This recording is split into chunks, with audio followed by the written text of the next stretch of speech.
In this episode, we're going to be getting the EJ255 back together. You can see we've got covers over the intakes.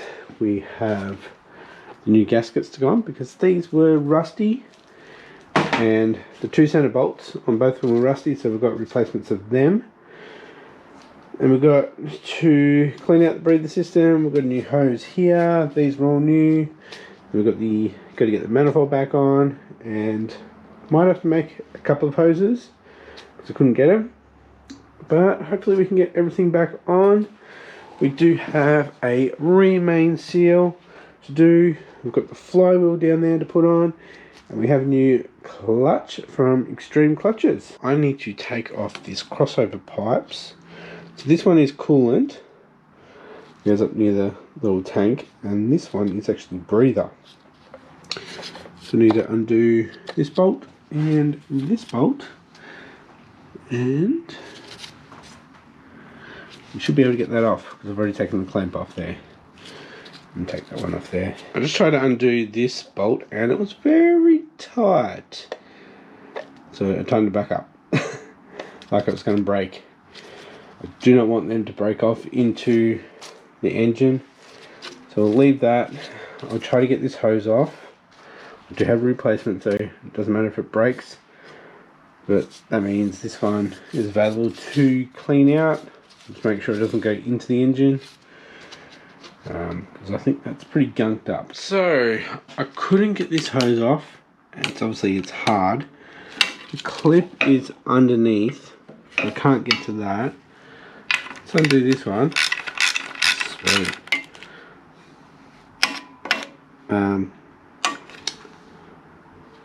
Oh, here it is. I was right, it was going to break, and it did. So we're going to extract that. I do have extractor bits, so it's okay. And I've got taps and all that. I'll get that off, clean that up. It's just going to make this whole thing a lot longer. Alright, so I got this bolt out. Look at it. What? Is it the aluminium to the metal? Or I don't even know if there's a thread there anymore. What? I'll run the tap down it, clean it out, but what the? Now I've got to get this off and get that out. Looking into the breather system, it's like looking into our arteries, isn't it? Look how clogged. Oh, that's one of the breather holes there. That's one that was, should see in the hose.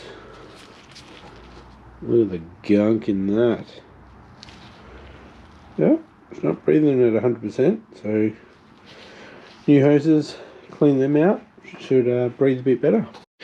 Alright guys, I am struggling to get a drill into that bolt. So you can see I've taken them out. Look at the state of them. I'm going to replace them.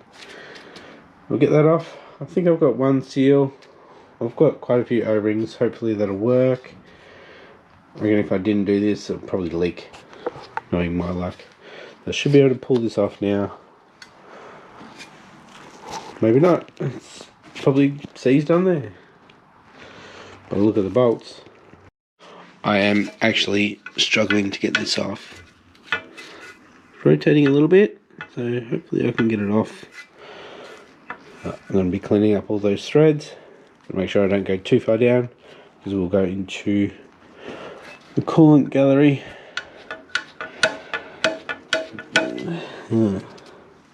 Fingers crossed I can get this out. Alright, I got it off.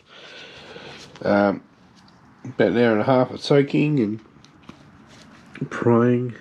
Yeah, I've got to try to grip onto that and get it out. And yeah, those O-rings look like they're going to seal real good, hey. Let's replace them. Alright guys, it's been a few days. We obviously have the coolant crossover off. I've cleaned up those surfaces. About a week out from getting those O-rings, because Subaru have a weird size, but I'm just getting a general O-ring, which is a 31 ID to a 38mm OD with a 3.5mm thickness. These were originally round, and they get flattened over time, obviously, when you screw it down. These threads are just fine. It's actually just seized in the coolant crossover because it's stainless steel going through aluminium. It's corroded.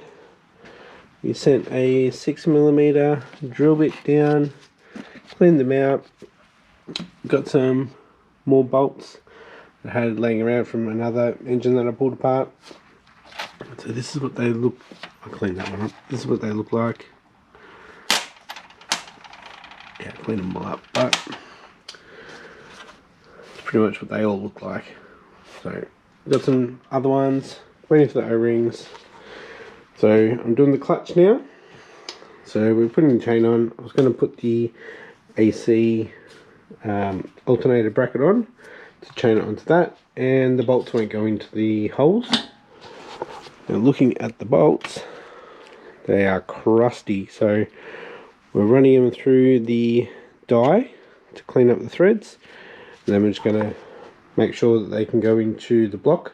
If they can't, we'll run a tap that's obviously the same and clean it all up, get that bolted on, then we can chain it up, get it off the engine mount. Then we will do a remain seal, get the flywheel on, clutch on, and hopefully get it in. Alright, I'll just run this through the dye. Red Loctite popping out of the threads. It's good. Look at that. That all came out of the threads. Alright, so all the bolts obviously are on, chains on. Got some cleaning up to do back here. Then we'll get the old seal out. Pop the new one in. That's pretty dirty. Look at that clutch fibre. Gonna dig that out. Alright boys, got the remain seal out. Just a flat bladed screwdriver in there and wedged it out. So something like that. Here's the new one. Here's the part number. Let's put a little lube on that and tap it in so it's flush with this machine surface here. So it'll sit just a little bit past the crank. You can see where the old one was.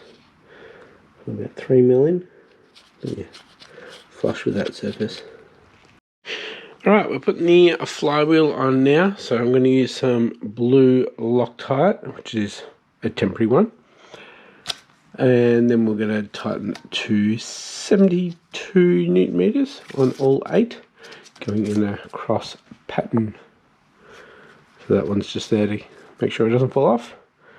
We'll do the other 7 and then that one. Alright, so, oh, that's heaps. I just put a little dab like along the full length, because when you turn it, it's going to go over the whole thread.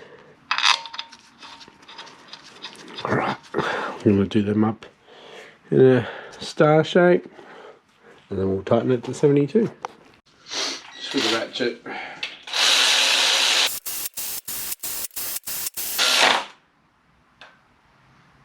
Alright, we'll get the 14 single hex onto the breaker bar, set it to 72. Ready to wedge something in it. There we go. If you're not sure, spanner, open ender, onto the stud. Just use the same bolt for the clutch cover. Should work. Alright, we've got 72 on the torque.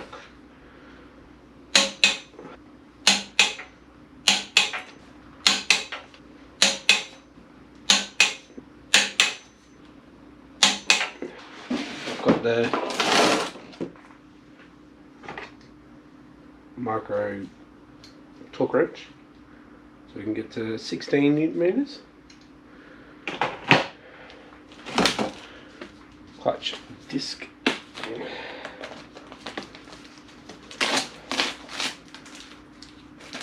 Clutch Pro. Beautiful. Gearbox side. Let's get the tool in there.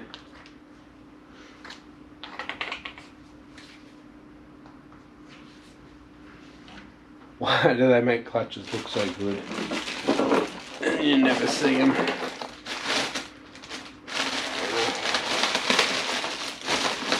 Have this sitting here for a while, knowing I need to do a clutch. Right. Let's give this a bit of a wipe. Oh my God.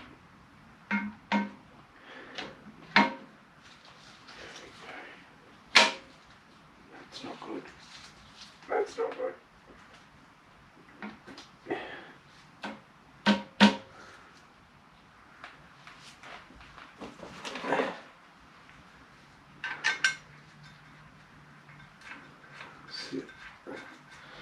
Two in. Once again, I'm going to put some blue Loctite. I just don't trust 17 newton meters. Snug them down.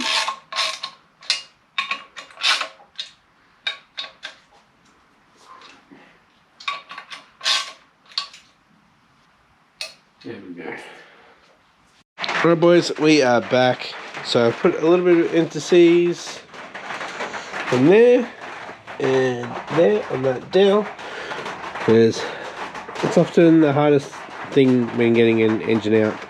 Those two seize up and get all the bolts out. You just can't pry them out because they're seized. Put some lube on the input shaft, and then going to be ready to get this back in. So I've got the jack down there so we can lift up the gearbox just a little bit. Alright boys, that's as far as I'm going to get tonight. I've got the AC on, all bolted up. Got the clutch slave cylinder all hooked up, spring on, it's all connected.